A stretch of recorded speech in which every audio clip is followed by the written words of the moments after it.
Hey guys, welcome back to JNAP's channel.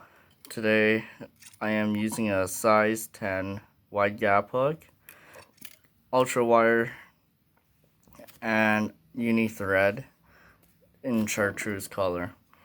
So when it comes to making wireworms, for me I'd like to start here at the very end of the hook or shaft and work all the way to the bottom of the eyelet. So here's the ultra red or ultra wire red wire. I'll make sure my first wrap is tight and go all the way to the bottom of the eyelet, just like this. Oops. And then some people say to make it faster, just spread your wires and push them towards each other. I don't like it because it will create a bulge at some point of the shaft. So what I would do is just unwrap it and then just push the wires together and keep wrapping.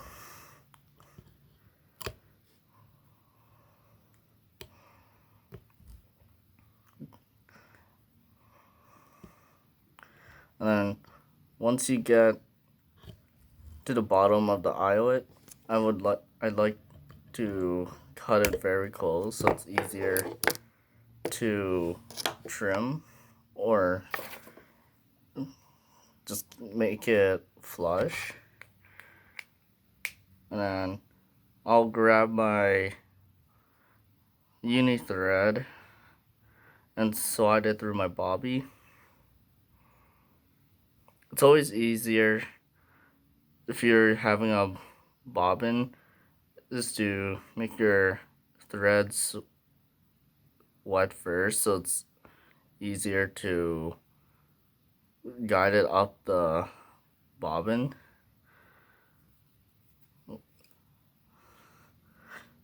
And then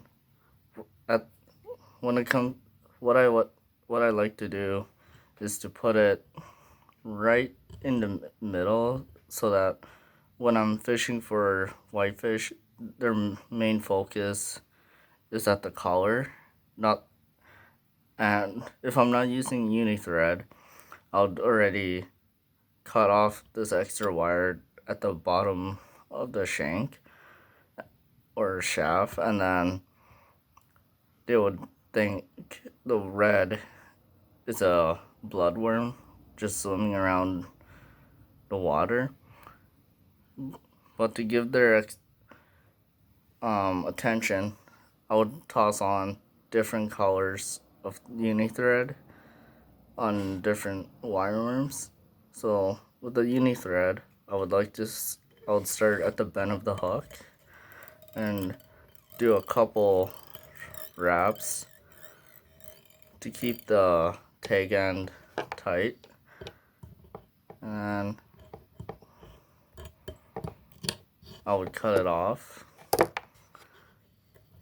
and then I would wrap this down maybe not too far from each other or all the way down to the bottom of the shank, and then a little bit higher up. You want to keep this even wraps as much as possible, so just so that when you see it underwater, it's not bulging. And then once you're done, since I don't have a whip finisher, I just use my finger and line it up as tight as I can to the middle, anywhere along the thread line, and pull downwards. And I'll do that 2 or 3 times, just like that. Oops. There you go.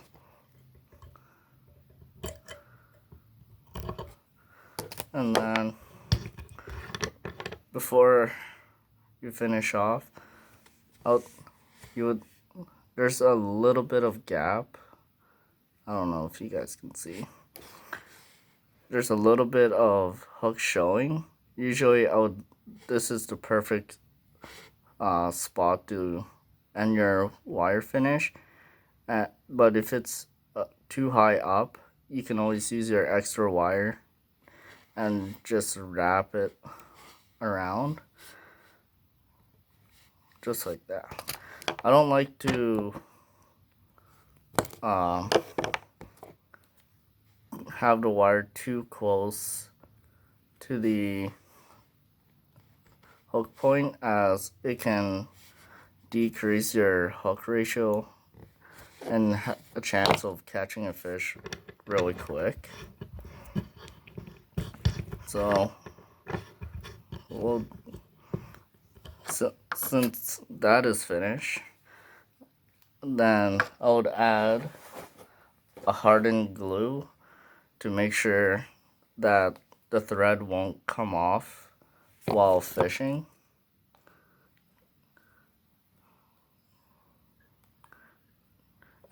This hard glue would also increase some shine onto your wireworm, so that on a sunny, bright day when you're jigging for whitefish, it shows that true shine that you wanted to see. Sorry about that. So there you go. That's your wireworm.